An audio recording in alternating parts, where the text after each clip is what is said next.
Sebagaimana kalam ulama dalam kitab Imam Haddad, yaitu kitab Adab Sulukil Murid, Risalatul Sulukil Murid, yaitu di dalam ruh itu memang tidak boleh ada penyakit yang namanya penyakit hati.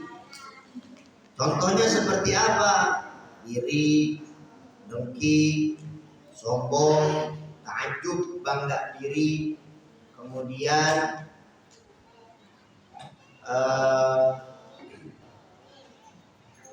ego, dan egois, kemudian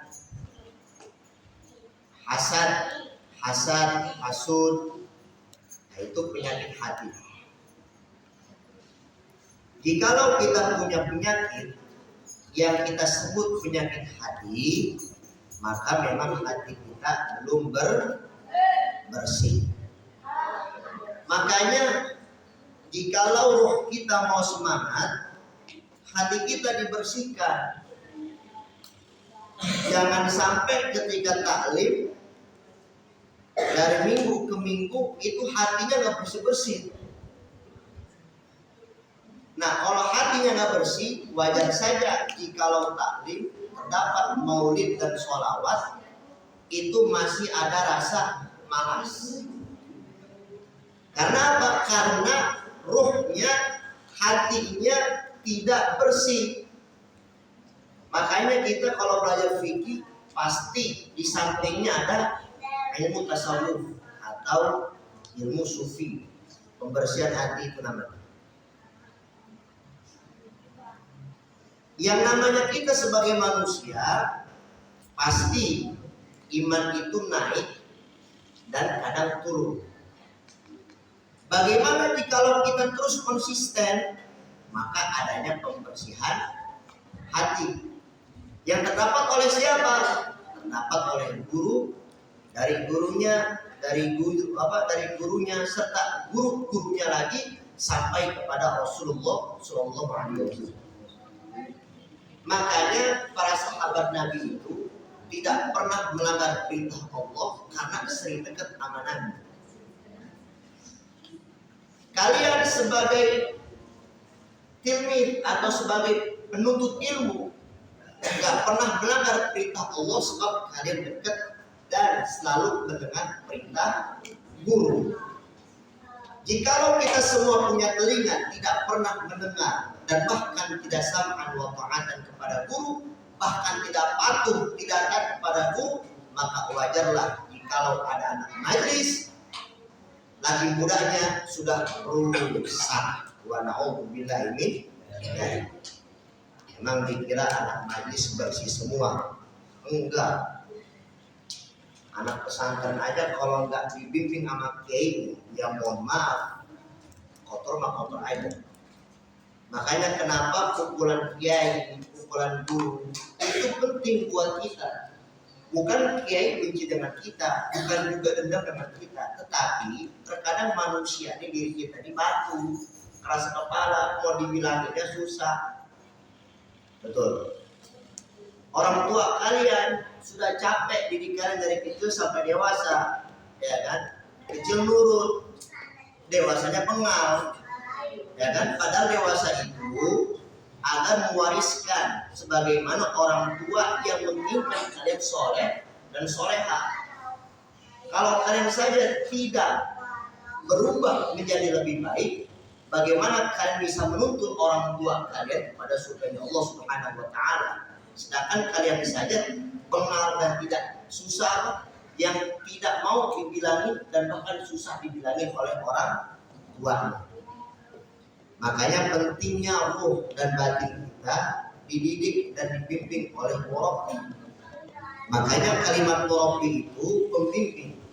Murabbi itu bukan sembarangan kalimat murabbi dalam kata bahasa Arab, melainkan murabbi itu betul-betul membimbing jasad, ruh, yang sebagaimana jikalau kita jauh dari guru tarik lagi tuh dia.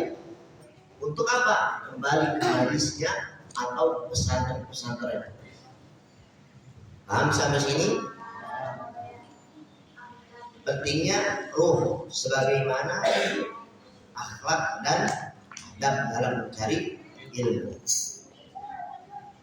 Wa amal hasad, dan sedangkan iri hati, fahuwa mu'adatun lillahi dhahiratun. Kalau orang yang punya iri hati memang harus diperangi oleh siapa? Oleh diri kita sendiri, sehingga entar dibantu oleh Allah Subhanahu wa Ta'ala. Yang jelas iri hati.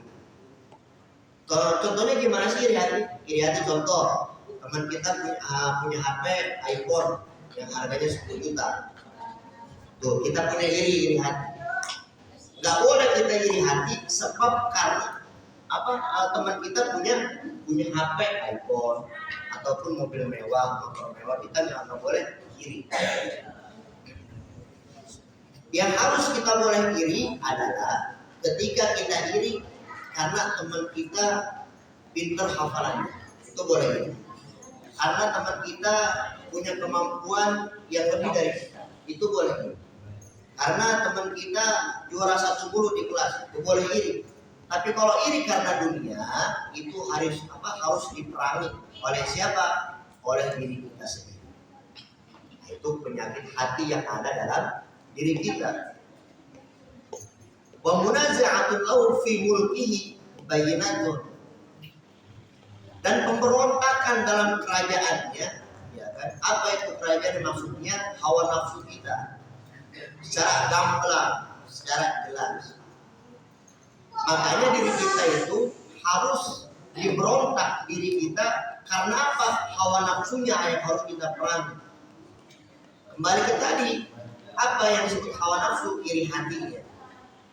Jikalau teman kita itu atau saudara kita naik jabatannya misalnya, apakah kita boleh iri? Tidak boleh. Yang harus kita tambahkan kuatkan imannya ketika kita lebih meningkatkan ibadah kita kepada Allah. Makanya kata Imam Syafi'i itu, jikalau kita melihat teman kita, saudara kita lebih pandai dengan dunia, kita lomba diri kita dengan akhirat untuk melawannya. Misalkan kalian sudah istiqomah di malam kamis, teman-teman kalian hanya dunia yang bisa didapat, maka boleh kalian tantang dengan beranikah, semisalkan istiqomahkah, semisalkan teman kita untuk setiap malam Kamis hadir di situ. Nah, itu penting. Jadi timbulnya nanti hawa nafsu kita dihancurkan oleh siapa? Oleh Allah Subhanahu wa Ta'ala.